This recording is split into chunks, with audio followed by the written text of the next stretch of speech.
All right, Mr. Guerrero, Jack, your first question is, what successes have you had in your elected role in Cudahy that you would implement in the third district to help combat the mental and behavioral health crisis and rising crime?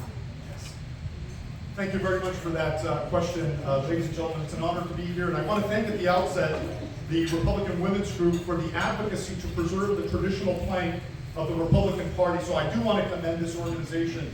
I was very actively involved in preserving the traditional plank, and I'm very proud to report that we were able to maintain the pro-life and pro-family positions of the Republican Party. I also want to thank Jonathan for participating in today's debate or today's forum. And also, I noticed at the end of the Pledge of Allegiance, Jonathan aggregated born and unborn, and I'm so excited to hear that from a fellow warrior in the pro-life movement. I've been doing that at my city council meetings for 10 years as the only Republican elected official in that entire area. I think that mental health and education and other social issues are serious issues afflicting Riverside County, and I think my experience as a city council member and a mayor over the course of 10 years has directly impacted this area in a number of areas. So for example, on education, even though I was a city council member and a mayor, I took education very seriously, and I inserted myself in the debate around education reform. That's something I take exceptionally personally. I'm a survivor of a decrepit public education system in Los Angeles County. My high school was ranked in the bottom 10% of public schools. It is really only through the grace of God that I was able to escape and go on to Harvard and Stanford universities to obtain degrees. And I tell you, I have inserted myself in education reform. I have participated in discussions around mental health at the education level, and I think that that's very important. On the public safety side, I have worked very closely with the Los Angeles County Sheriff's Department over the course of my 10 years. And I did something that was very unique. Everybody's for public safety. I mean, let's be frank, here in Riverside County, you struggle to find somebody who's not in favor of public safety. But what I did that was a little bit incrementally more engaging than just announcing that I'm for public safety is that I worked very closely with the Sheriff's Department to look at raw data over the historical 2-year period, including the nature of crimes, the geographic dispersion of the crime, and I conducted my own regression analysis statistically to determine the optimal distribution of resources from the sheriff to address crime, to address mental health issues, and all of that is documented. But would you believe that the Sheriff's Department never did anything with this raw data for 2 years? And I looked at it, I downloaded it onto Excel, and I conducted my own investigation and was able to converge on optimal distribution of public safety resources that saved my city 10% and that increased coverage by at least 10%. That's something I'm very, very proud of. And the city manager at the time announced that in his 25 years of service as a city manager, he had never seen a city council member perform that level of analytical review on raw data. The cold reality is that most politicians don't. A lot of politicians actually defer to what the professional staff dictate. Well, let me tell you, professional staff are not elected officials. It is the responsibility of elected officials to stand up and serve.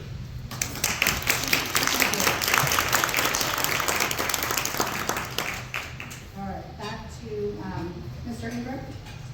How have the issues in Riverside County impacted you personally? You guys want me to stand up or sit down? Stand up. I'm used to sitting up and talking to eye level. I don't like talking down. So I relocated to Riverside County to move my family here, my wife to run from Los Angeles. Absolutely found it toxic. And what we found were that the things that impacted us were traffic, the ability to have a job that was local and not commute 2 hours a day. We saw that immediately. We saw the change in the differential in crime and what was happening with representation, not only from the county, but from the city council level. Government spends a lot of time, an inordinate amount of time telling you what you can't do rather than what you can do. And the restrictions that you see, that was one of the reasons I touched on SB2, was because that is a direct shot at Riverside County. And for those that don't know that, we issued 33,000 CCWs to our sheriff, we the people elected in this county. And if somebody like Gavin Newsom gets his way, then what we're going to see is that they're going to come in and try to dictate who we have as the sheriff. We the people elect them. We need to make sure that we protect that. but we also protect our right to defend ourselves. It's very important. So those were the things that we looked at when we started implementing, when they replaced Stan Smith, which took forever to issue a CCW. I'm proud to say that we brought CCWs to the city of Marietta. And so that we had the ability, if you were a Marietta resident, to have that ability to do that. We need to be able to protect ourselves, and we need to tell them, look, you come here, you're accountable for what you do. You don't get to do this anymore. And that's one of the problems that we have, that I've seen, that I've experienced here. Healthcare is tremendously difficult here, especially for our seniors. And I can sit down and go through the conversation with you about Part A, Part B, Part C, and Part D in Social Security and healthcare. But what we need are people that paid into the Social Security system to be able to call their doctor, to go to an oncologist, to get help when they need it, and not be put at the bottom of the line.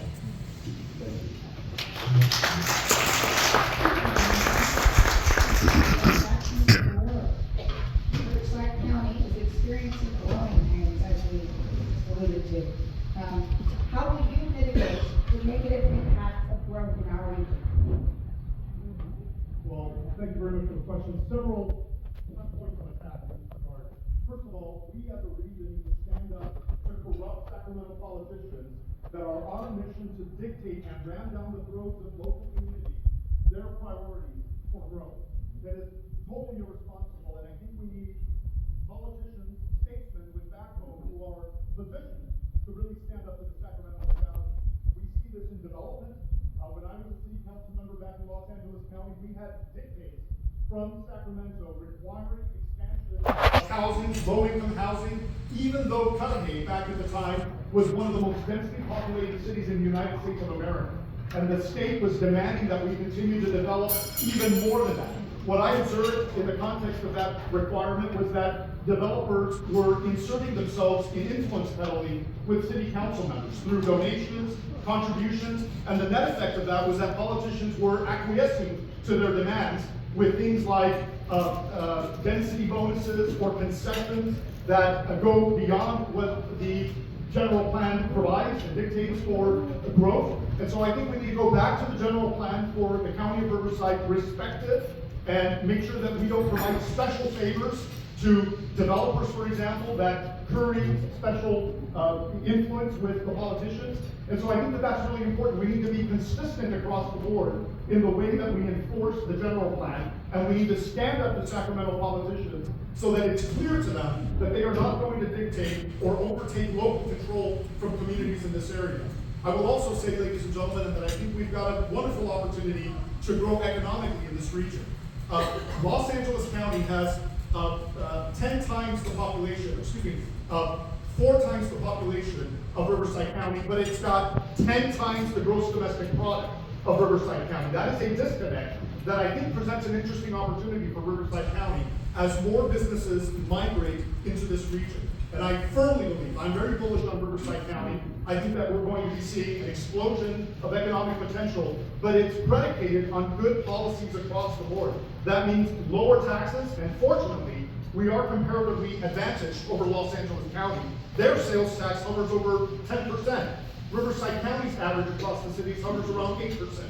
So I think we've got a wonderful opportunity to attract businesses to this region and grow in a productive way, but we need to do it in a balanced fashion that keeps up with the infrastructural developments of this region and that doesn't encroach on quality of life for the existing residents. I think we need to respect that, and I'm excited about Riverside County. Like Jonathan, I'm also a refugee from Los Angeles County, and I'm not going back to Los Angeles. I have witnessed with my own eyes the decrepit impact of corrupt politicians as a society falls apart before your own eyes.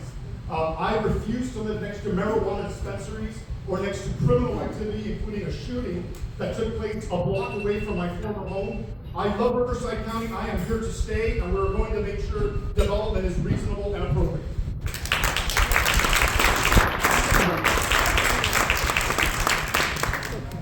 Mr. Weaver, what successes have you had in your elected role in Marietta that you would implement in the 3rd District to combat the mental health and behavioral health crisis and rising crime? So I had the privilege of having one of my colleagues, prior colleagues here with me, and we really spearheaded. It was a difficult task to do this work. I actually had a representative that represents all of you once make a comment in a meeting that only 4% of people that are homeless are mentally ill. You should be gasping at that, 4%. The reality is, that means the other 96% are willing participants. It's not possible, right? So there's a direct correlation to this in not addressing it. I'm proud to say that when you look at the region, I think most people would concur that we have a very low population of homelessness, and we're working on mental health simultaneously because it's a big deal. It's huge. We brought $1 million to the table. We brought companies like Care Solace and others that came in and started working to figure out how we were going to work through the problem. Because people go, I don't want this in my backyard. Well, folks, it's not in your backyard. It's in your front yard. It's on your front porches. It's in your stores. It's at your 7-Elevens. And when you see the state of California pushing an issue and that you can buy Narcan at an AM, PM, that should be a wake-up call to you because they're providing a safety net. And so people like Lori Stone, John Lavelle, and others now have picked up that gauntlet and are running with it to make sure that we're dealing with it. Whether it be transitional housing, because it does no good to bring somebody in under care court laws now that you can have it. You have a county with 2.5 million people in it, and what you have is one judge that manages a probate court that's going to handle all the mental illness in this county, but he's got a 6-year backlog in the county now on his probate court. So we've got a really big problem here, and when we get these people, we have to be able to transition them once you get them sober. That hasn't happened. What we've done is decided that we're going to keep kicking that can down the road, and that needs to stop. We need to be effective, we need to be compassionate, and we need to stop this because there's a direct correlation to the crime. And that starts with having people that understand what's going and how you're going to deal with this in this county. And that means actually standing up and fighting back, going, no, we're not accepting this anymore.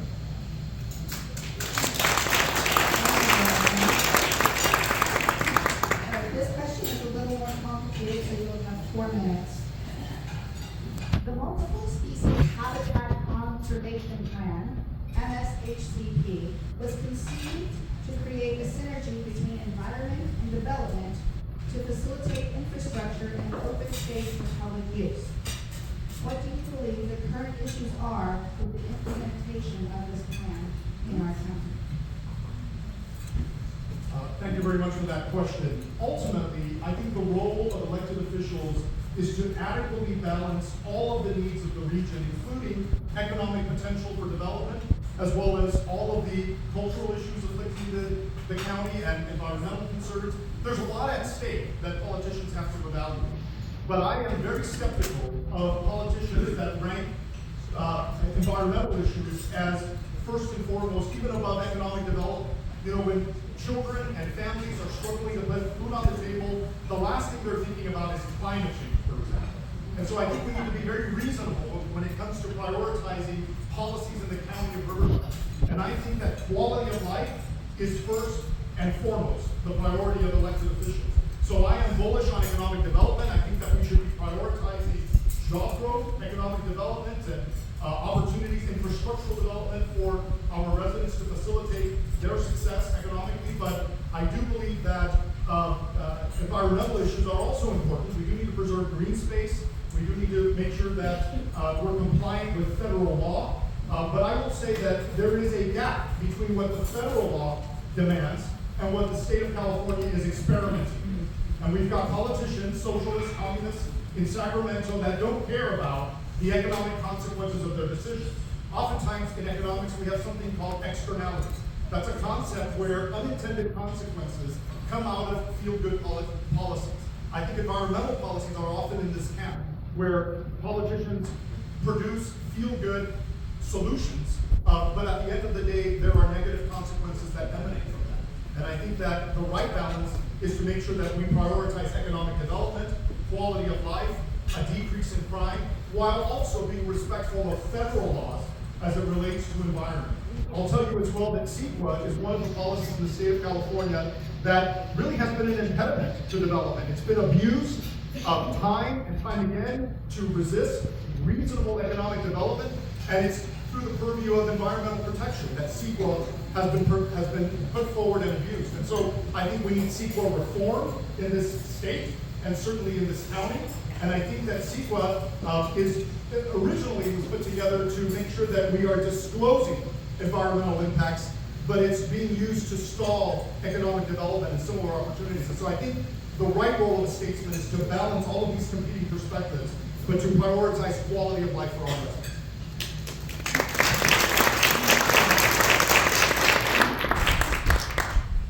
Mr. Ingram, Riverside County is experiencing growing pains. How will you mitigate the negative effects of growth in our region? Well, with the explosive growth that we have here, what we've seen is that how many of you sit on a freeway? I went to Cal State San Marcos last week. It took me 2.5 hours to go one way. Our constituents, our residents in these communities drive 2 hours to 2.5 hours a day. That's 40 hours plus a month. The space that you saw go down the 215, which Ken Coward at the time put me on the I-15 corridor commission, and others that were elected in the county, was conceived for light rail to move traffic and product out of Riverside County. That never came to fruition. What they've done is decided they were going to take our tax dollars, build toll roads. I call them the license lanes because they were designed for people who could afford it. I can afford it. The average person can't afford $35 a day to commute to Orange County. So what happened was we were kind of branded as bedroom communities here, and everybody commutes out of the area to come back to the area. So this is when you look and you go, what do you think Caltrans does when they're building something? Do they build roads? Do they build infrastructure? No, they haven't built anything in a decade. They're in a management phase. All those tax dollars are not used to develop in our county. The first part of the French Valley flyover that you're seeing built right now took us 6 years. That project started out at $30 million to $135 million for the first phase.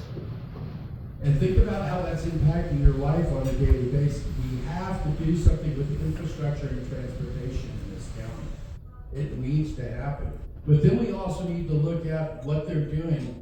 I have a different perspective when I look at how these people have gone about building things, because they actually blackmail development into paying development impact fees. And if development doesn't develop, guess what? You get no roads, you get nothing. There has to be a balance there. But at what point do you go, what are we paying tax dollars for? What do we pay vehicle registration for if those funds aren't utilized to build what we need? I think that's where we need to really start focusing, going, what are you doing with the money? Where is it going? And why isn't it going to the benefit of the district that earns it?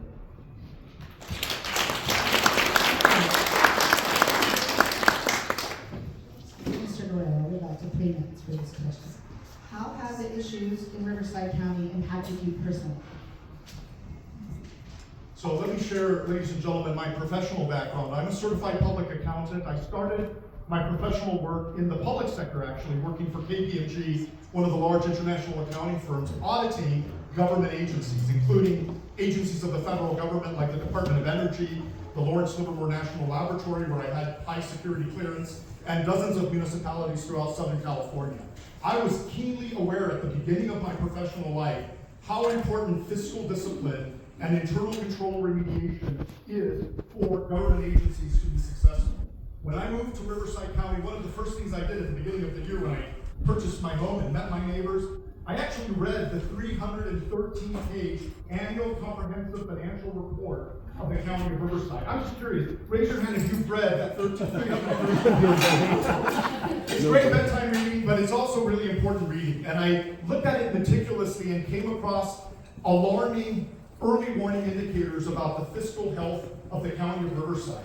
And I took those very personally because over the course of 10 years, I was fighting corruption and I was fighting for fiscal discipline in Los Angeles County as the only Republican elected official in a 7-city race. I was it. It was me versus Antifa and the left-wing political establishment of Los Angeles County.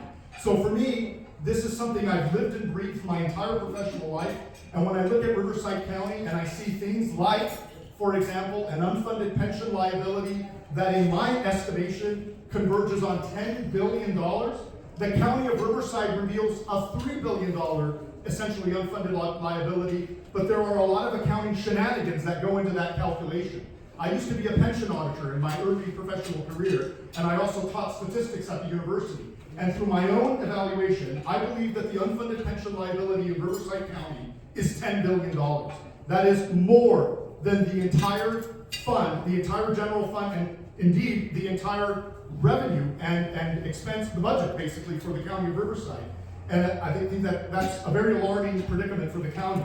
We also have compensation schemes that are completely out of control. Did you know that we've got dozens of bureaucrats in Riverside County who are paid $500,000 or more every year? Now maybe I'm out of touch, but how many of you believe that a public servant should be paid $500,000 a year?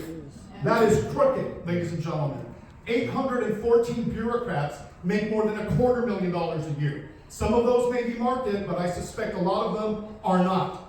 We really need elected officials that are willing to stand up to the corrupt public sector unions. I am pro-government worker, but I am against the corrupt agenda of a lot of the public sector unions that plunder the treasury of the taxpayer. And so I want to raise awareness about that. Government is growing faster than we can keep up with. In the last 2 fiscal years, the compound annual growth rate of the budget has been over 15%, while our population has only grown 1%. Be very skeptical of government that is out of control.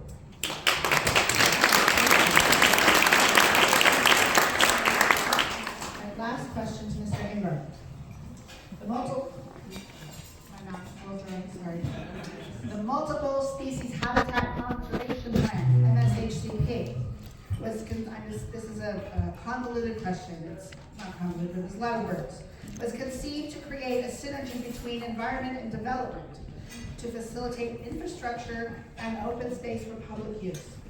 Why do you believe the current issues, what do you believe the current issues are with the implementation plan for our county?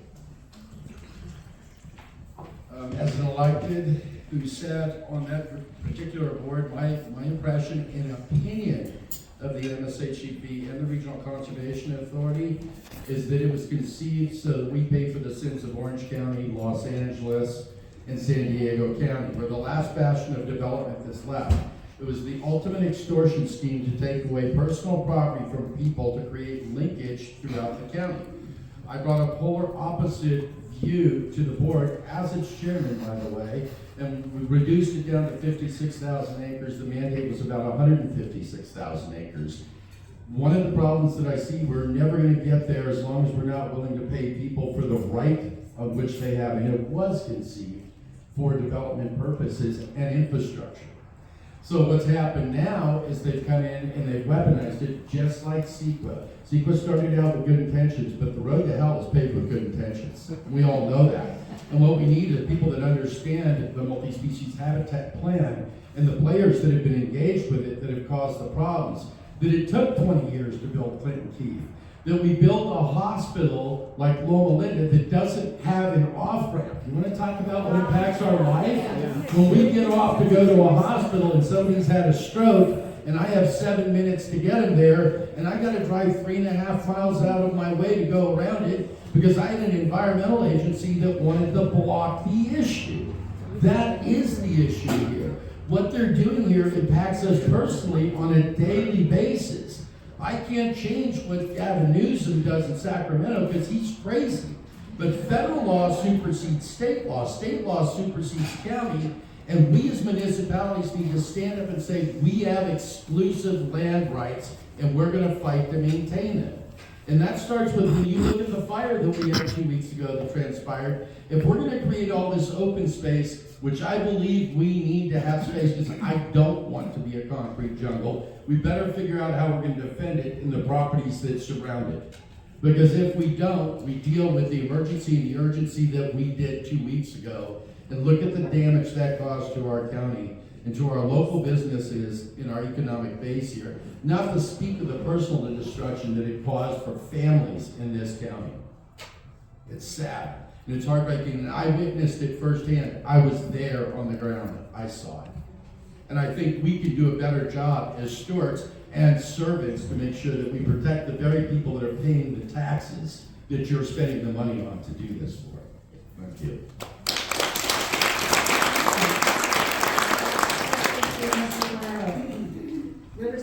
County's issues and needs are different from other counties. How does your elected experience lend to the help that our county needs? As I said at the outset, ladies and gentlemen, I think there's great potential for the county of Riverside. Compared to Los Angeles County, again, their population is 10 million. We're about 2.25 million. And I think that when you look at how much gross domestic product varies between the counties, just neighboring to us, there's a really grand opportunity for us to really develop economically in this region. More and more of us, as refugees, are finding, a home here in Riverside County, and I'm absolutely delighted to be part of that wave. At the beginning of this year, I purchased my home. I didn't rent my home. I purchased a home, and just last weekend, I invested in tree trimming. And if you do that, ladies and gentlemen, you're all in, let me tell you. That's a big deal. That's a big deal. But this is my home, ladies and gentlemen. I'm all in. My godfather and aunt purchased a home in Temecula Valley in the 1980s when you could still see the stars. Unfortunately, my godfather passed away, and my aunt moved in with older relatives. But I have deep roots in this general valley. My cousins and extended family are firmly positioned in Riverside County, and I knew at the end of my term in the city of Cudahy in Los Angeles County that I wanted a better life for myself, that I wanted greener pastures as well as redder pastures to move to, and this place has a special place in my heart. Some of you know that I ran for California State Treasurer last year as the Republican nominee in the state of California. I garnered 43% of the vote and 4.5 million votes. I had a greater percentage than any other statewide Republican candidate except for the controller candidate. I had more votes on a percentage basis than the Republican nominee for governor. And I think the reason for that is that my profile was resonating with people across the state. And I want to bring that same viability as a candidate to Riverside County. I'm all in on this county, ladies and gentlemen. I think that the issues in this region are so important. And this is a time when we have to make very important decisions about the future of this region. We are at a crossroads. And I think that this moment calls for an elected official that is unafraid to push the envelope. Let me tell you, ladies and gentlemen, when I was on city council for 10 years, the majority of corrupt public officials had no idea about economic consequences of their decisions. They didn't even read the budget. That is the cold reality. In fact, in Congress, most members of Congress don't even read the bills. That's the truth. They rely on county administrators or city managers to tell them what to think. Well, that's not me, ladies and gentlemen. I read every fine print in every piece of legislation that crosses my desk. To this day, I think I'm the only elected official in the state of California that I'm aware of who, as mayor, wrote his own ordinances and resolutions.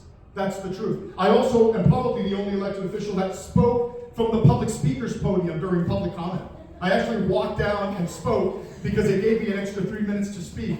And my council colleagues blocked me at the outset. So anyway, I'm delighted to be here, ladies and gentlemen. Let's fight to the end.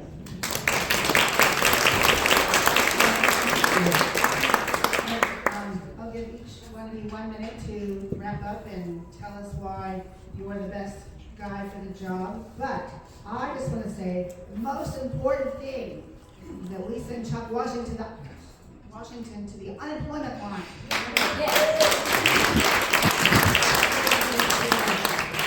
So, Jack, 1 minute. Thank you, ladies and gentlemen. My city in Los Angeles County was 98% Hispanic and 90% Democrat. I was the only Republican elected official in a 7-city radius, or a 9-city radius if you get rid of the rhinos. I was it, ladies and gentlemen. For better or worse, I was the face of the Republican Party, and I had successes every step of the way on education, on taxes. I fought tax measures, not just in my city, but in the neighboring cities, to the point where those elected officials have unfriended me from Facebook and refused to talk to me to this day. Now, the reason why I've been so successful, ladies and gentlemen, as the only conservative in that entire region, is because I arm myself with the facts. When I come to the council meetings and I expose the truth, it's very hard for the establishment or the corrupt of the opposition to fight that. And that will be part of my strategy when I take that oath of office for county supervisor. I will arm myself with the evidence and the facts and put a spotlight on it to the point where my colleagues on that board of supervisors will be shamed into doing the right thing. Bring that kind of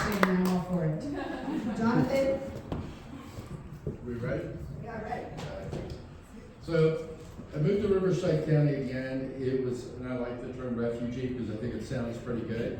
I can tell you that I started out, I worked with Mr. Cal with MTRA. I actually became the MTRA chairman. Then I became a state vice chair for the CRA.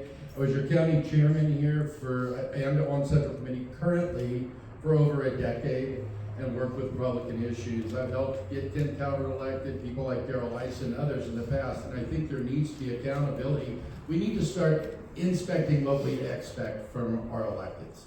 That's the first thing, and there's not enough of that. We need to have that conversation and figure out what we're going to do. But I can tell you, without a doubt, I know that as an elected official, we need to stand up and start representing the people that voted us into office, and that hasn't happened. I tried diligently in my duration to make sure that I did that and that I represented the people that I care about, because this is my county and I'm not leaving. I'm not going to Nevada. I'm not going to Colorado, and I'm not going to Texas. I'm staying in Riverside County. Thank you.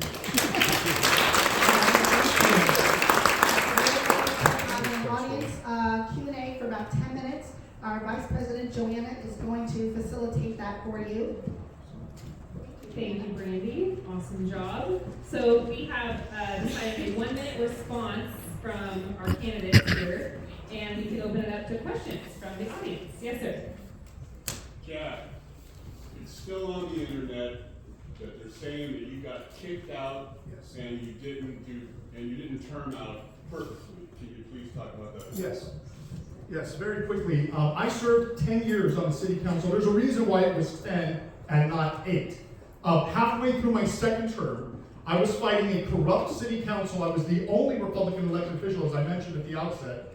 And on a very frivolous claim, they argued that I had vacated my seat because I had 2 absences. What they schemed to do was cancel every subsequent meeting to run the clock and argue that I had abandoned my seat. That was illegal. As soon as they did that, halfway through my second term, a civil rights lawsuit was filed by the residents. While that was being adjudicated, there was an election. I ran for re-election that same year, a few months later, and I was reinstalled by the people, and 3 of those 4 corrupt council members were booted from the council, never to be heard from again. One of those council members, the last holdout, who was the ringleader, actually killed himself very tragically in May this year, in a very, very tragic situation. He was a troubled man who was very hateful in his disposition towards me.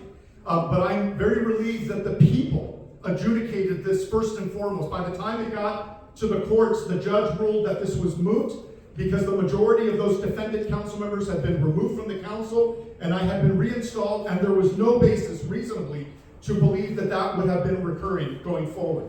But ladies and gentlemen, this is why I identify so much with President Trump, who I endorse. Because I know what it's like to have the left-wing establishment try to destroy your life.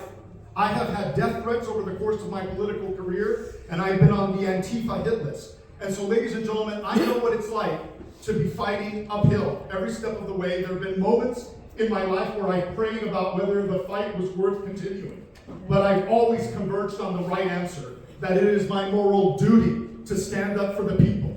And I'm proud that historically the people have validated that concern and that status for me going forward. Thank you.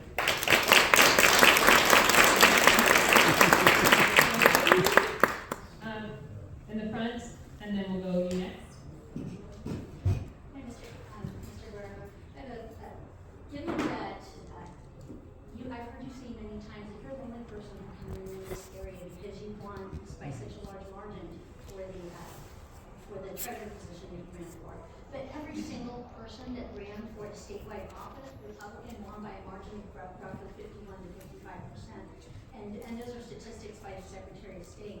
So I would say that it had more to do with our in front of the game. And when you come more locally into politics, like the Board of Supervisors race, knowing the candidate becomes more important. And secondly, that city that you were a mayor of, and you were a city council member of, that city was a city of approximately 22,000 people, 23,000 people.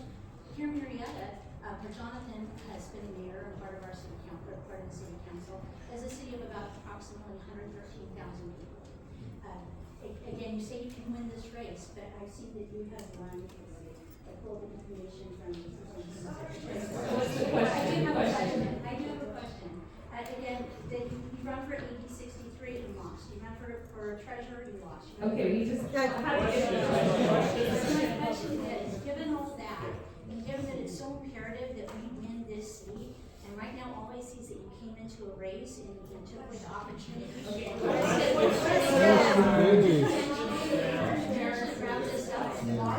Wrap this up, election up in March.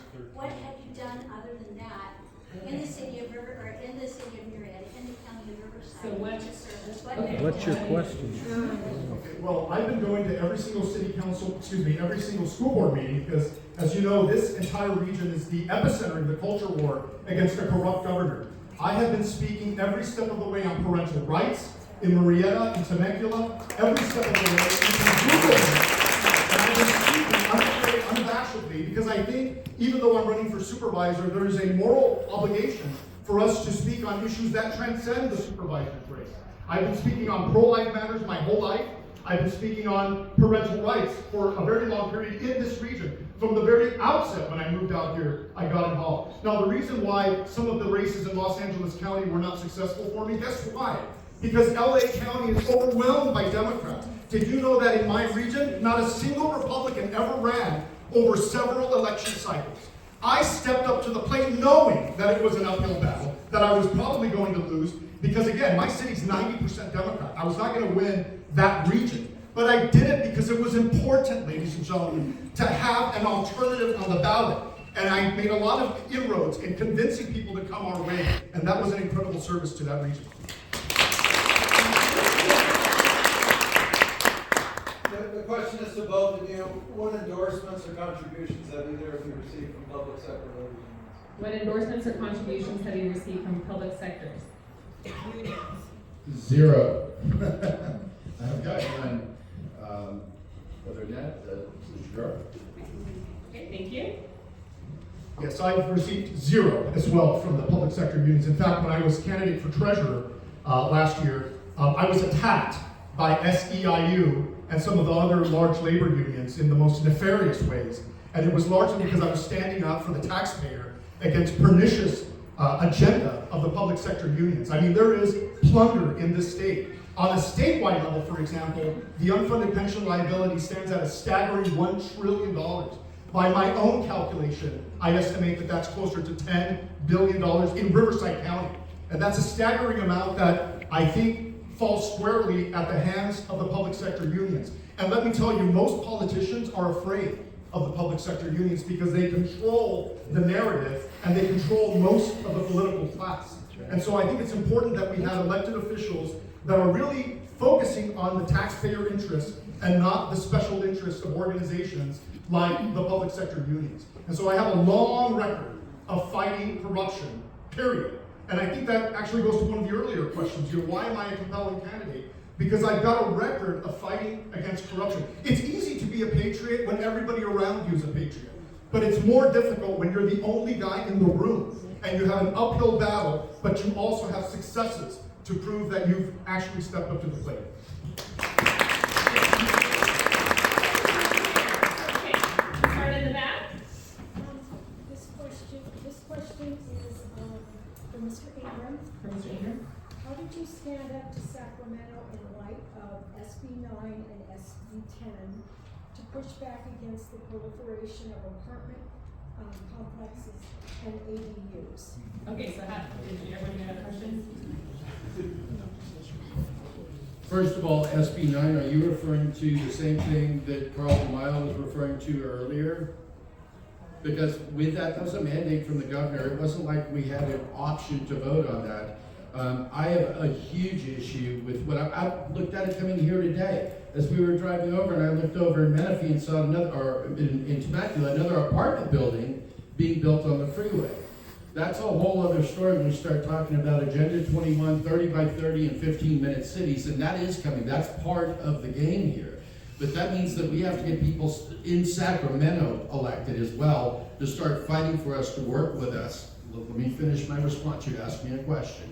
So, and then with the mandates on ADUs, that's being forced on the city. We didn't want it. I think it's a huge mistake that it's caused a lot of problems, especially in communities where you don't have driveways and they're gonna have a second home in their backyard and we have no place to park.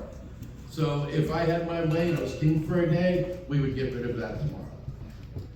If that answers your question. Well, it doesn't. I just wonder, when do we start standing up to Sacramento? We know of school board members who have pushed back against these laws and restrictions on parents for parental rights. And just as that is an example, they have stood up for parental rights. And we want candidates that are gonna push back against this garbage, whether we have our legislators there or not.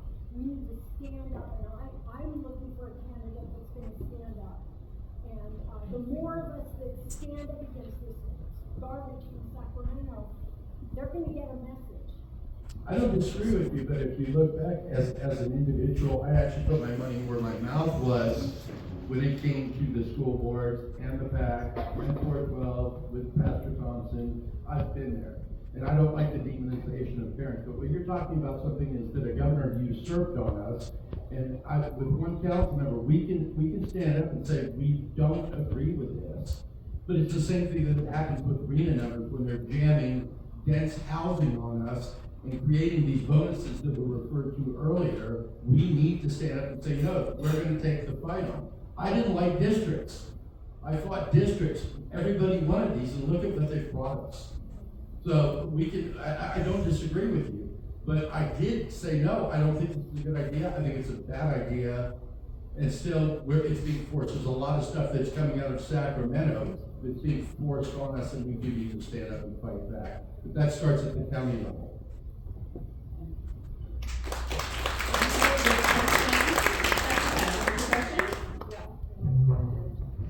I'm gonna stand over here, so I'm pretty loud too, Jack. Okay, Jack, my question is for you. In 2022, 2 Republicans ran for one Temecula City Council seat against a Democrat. The conservative vote was split, and we ended up with a Democrat on the city council. Melissa Melendez said, if you run 2 Republicans against a Democrat, you're gonna get a Democrat every time.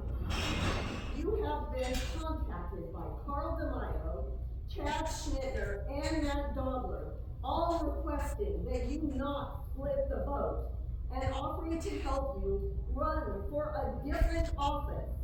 We have the opportunity to take a badly needed supervisor seat in the primary and save money, time, and assets for other important races. Why would you risk a 4 Democrat-strong supervisory board? Do you think your behavior is that of a public servant and a team player? Thank you very much for that question. I appreciate your candor and the passion. Let me tell you, coming out of the primary in March, this election will go to a top 2 in the general election in November. It's not like a traditional city council race where the winner takes all, even if there's only a plurality and not a majority.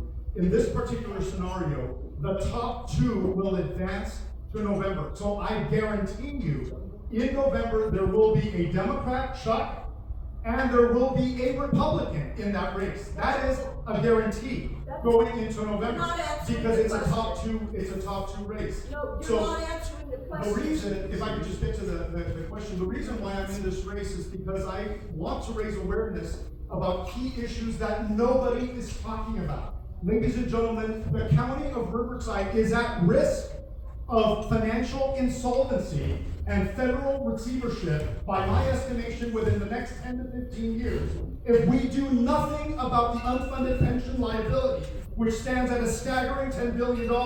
Nobody is talking about this, and it's time that we raise awareness about issues that are afflicting Riverside County from a financial standpoint. And I think that it's my responsibility morally to raise awareness about it, knowing that into the general election we will have a strong Republican and a Democrat. Randy Camper 1. Yes, sir. Mr. Chairman, I can't stand when they lie. Then no problem. So there's a couple of trigger words on your website, and I wanted to ask you about them. Sure. I'll read real quick. My team is committed to strengthening our district by ensuring inclusion and equity. Those are trigger words that New York Post would even On say. my website? On your website, it says that DEI promotes the vision instead of unity. Those are 2 words from DEI. How are you going to institute these tenets in your belief with what you're going to be doing? I'd have to go back and look at that. That's something that had to be an error, because I would have never put that on my website. That had to be for the company that did that. I believe that I disagree with critical race theory. I know that there's one race, it's the human race. And that's what I go by. I don't look at this, I judge people by the content of their character, not the color of their skin. And I believe that a rising tide lifts all ships. And that's what this country was founded on. When you start picking and choosing who wins and loses, this is where we wound up with the problem and the division we have in our country today. So I think that's very important. As an elected, I had a lot of people that did not vote for me. But when they picked up the phone and they called me and said, Jonathan, we need your help, I was there, Democrat or Republican. We need to start figuring out what we're doing instead of feeding on each other, start fixing problems once and for all. That is a really big problem in this country today, and that's not happening. We need to have people that sit down, wrap their mind around a solution, and then move forward with courage to actually get it done. Instead of sitting here and going, I've been married for 40 years. My wife and I disagreed 3 times on the way over here. What the heck is going on with our country and our state? That we can't find solutions to huge problems. We need to fix this stuff. Thank you. I hope that answered your question. Okay, wrap up our time here. All right, that concludes our candidate forum for today. Thank you, gentlemen. Both.